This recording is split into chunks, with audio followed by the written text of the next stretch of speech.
Hey, Hickok here. I'm out in my workshop here where I clean guns and work on guns, get my sledgehammer out, my Dremel tool, and become a gunsmith occasionally. So I thought I'd do a short video from here. You're lucky in this one because you don't have to look at my face. You get a little bonus there. After doing the not tactical, but the videos I just finished doing on technique and that sort of thing, I thought I'd drop back a little bit into the days of yesteryear. I was out this morning firing one of my Colt single actions. Came in here and cleaned it up, and I just thought, boy, what a nice gun. Maybe people enjoy seeing another close up of some good old Colt single action firearms. So that's why I'm here. And I went in and got another one just to do a little comparison as well. So I know I've done something kind of like this, but I don't know. You never get enough Colt single actions if you're a Colt fan or a single action fan. So let's check to make sure they're unloaded first. Not hard to tell with those big chambers, is it? If there's a bullet in there, it's going to be pretty obvious.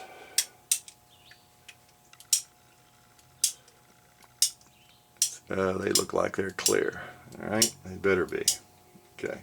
So two clear guns, and this is a first generation Colt. This is a second generation Colt. I don't want to go into too much depth and bore you on that, but the first generation was basically from 1873 up until World War II, 1940, 41. During the World War II, Colt was busy making more important things, for the war effort. Then they resumed manufacture again in the 50s, and that was the second generation. And up until I think the late 70s. So that period of time for about 20 years there, in the 50s up until the late 70s, was the second generation batch of Colt single actions. Then after that, generally are considered the third generation Colts. All right. Some people argue there's a fourth generation, but I think most people don't. So this is the first. That's the second. This gun was made in 1884. I think I've shown this gun before in the video I did with several of the Colts. And then maybe this one too. This is a 1963 second generation gun.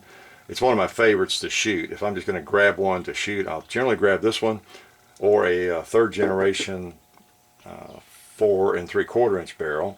Or my other favorite is a 7.5 inch second generation I like to shoot. So just kind of, and that's 3 different barrel lengths, isn't it? See, I like all of the barrel lengths. I don't have really a preference one over the other.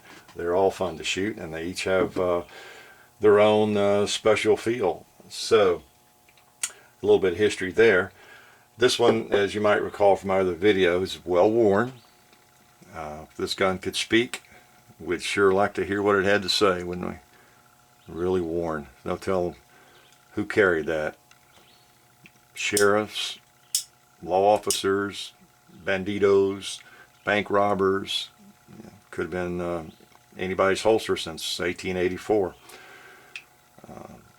So, and of course you can tell by the serial numbers. All the serial numbers match on this gun, and it's just a quick reference to see when these are made. It's not something I dreamed up. Hey, that gun looks like it was made in about 1884. No, not that way.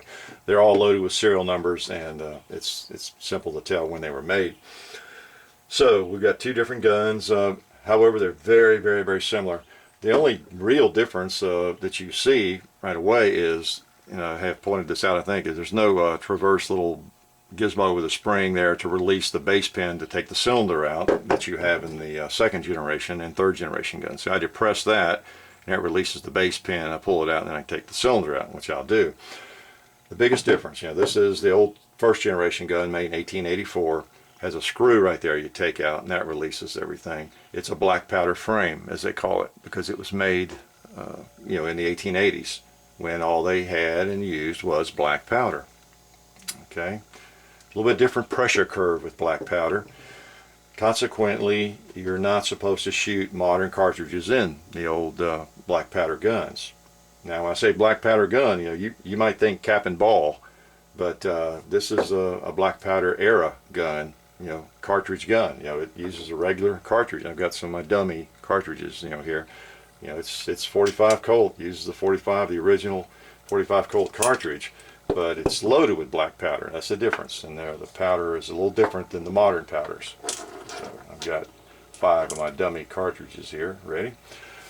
All right, so you want to, now there are people that'll mix up some modern powder with some black powder. They think they're experts, and maybe they are on that, but I don't mess with that. If it's a black powder frame, that's all I shoot in it. I'd rather not have a gun blow up in my hand. That would ruin your day.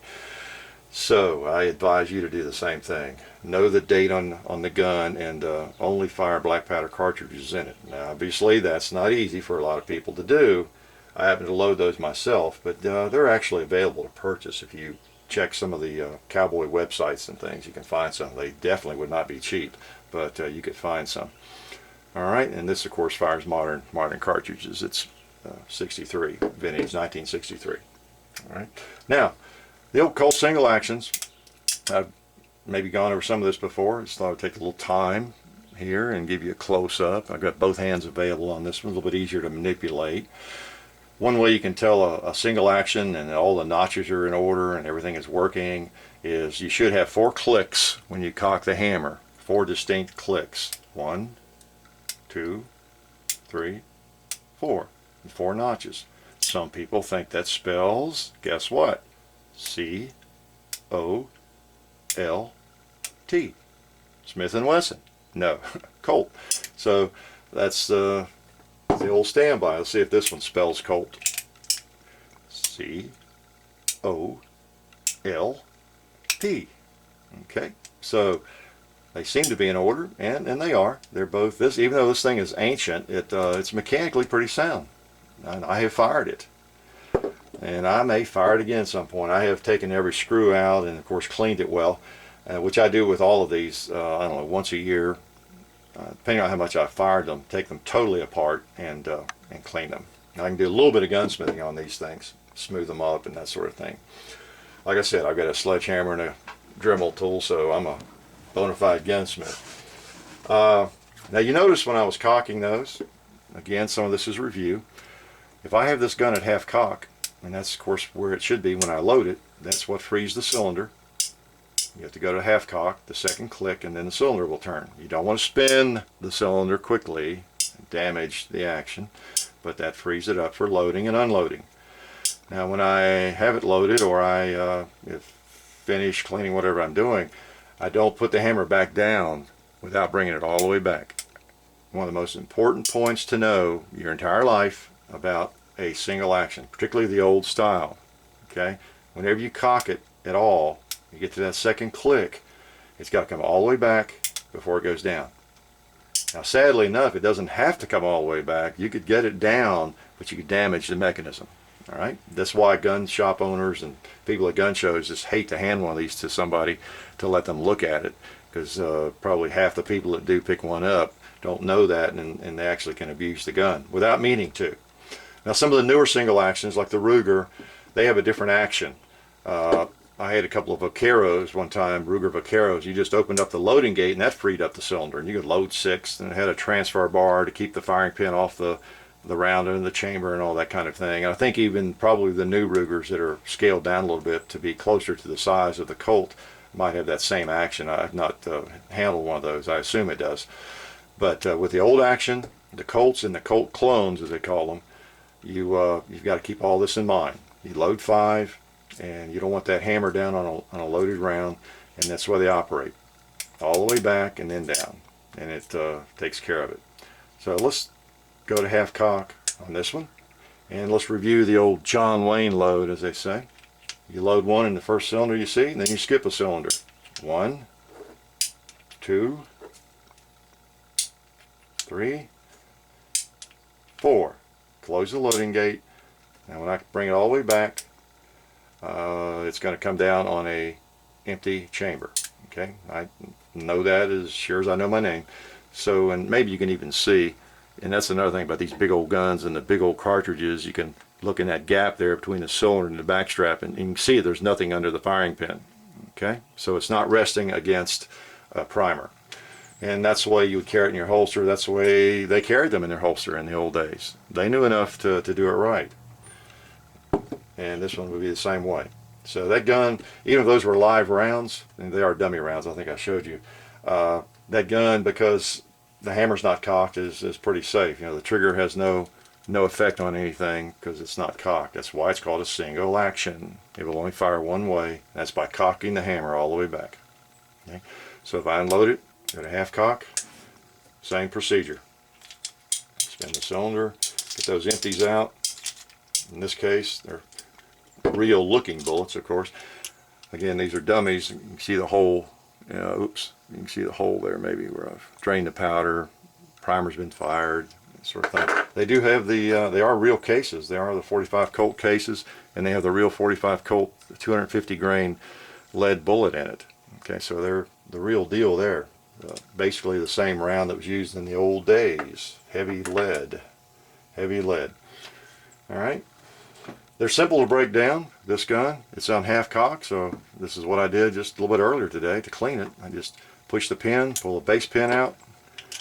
That frees the cylinder, and I clean the barrel, I clean the cylinder. It's not a big deal. Put it back together. Now, it is a bigger deal when I fire black powder in, and it takes a little bit longer. Okay. Close it up, push the pin, put the base pin back in, and it's ready to go again. Okay, notice I go all the way back and down. Okay. You notice this was the ejector rod I was pushing there. For those that maybe haven't seen these yet, that's what pushes the pin through the. See if you can see it coming through there. See, it pushes the case out. Okay, the empty case. Works pretty well. Came up with that in 1873 is when that was patented, and when the gun was first manufactured, 1873. Pretty clever system. Okay. Close the loading gate. There we go. This one I won't take apart, but it'd be the same. Essentially, I take that screw out, then I take the base pin out, and the cylinder pops out the same way. Right? Good old gun. This one's a little rough. It doesn't have quite the perfect feel and the action that one has, but it works, and that's the main thing. I could load that thing right now. It's just as dangerous as any gun, any Glock you might have on your belt. You get right down to it. It couldn't fire quite as fast, but for 5 rounds, 250 grain slugs, wouldn't want to be in the way. Would not want to be in the way. So, a couple of nice guns. If you're a youngster, again, and you've never even held one of these, I would strongly advise you to try to do that at some point. Maybe you have an uncle or a relative who has one, a clone, a Colt clone, a U-Birdie, or just whoever the maker is. Check it out. They feel like a glove. They just fit like a glove in your hand. They really do. Colt's always been good about that. Whether it's the 1911 or the Colt single action or the cap and ball guns, they just feel great. When you talk about ergonomics, Sam Colt's picture ought to be in the dictionary beside that word. They just feel wonderful in your hand. Colt single action Army, they only work one way. You have to cock it for it to fire. And again, it's called the single action Army because it was adopted by the Army. It was essentially made for the Army initially, and then of course went on the commercial market as well. But this was the gun that the Army carried in 7.5-inch barrel for well up into what 1890s. I guess for about 20 years they carried this gun. I think it was always in the 7.5. Always is difficult word to use, but I think it was pretty much in the 7.5-inch barrel configuration, a little bit longer than this one. But this is the gun they carried. 45 Colt cartridges.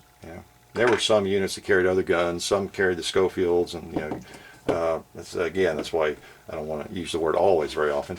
But that was the military pistol. Believe it or not, we've come from that to the Beretta through that span of time.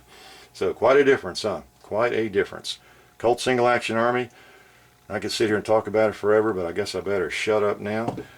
Nice guns, and hope you enjoyed a little bit of a close-up on those babies.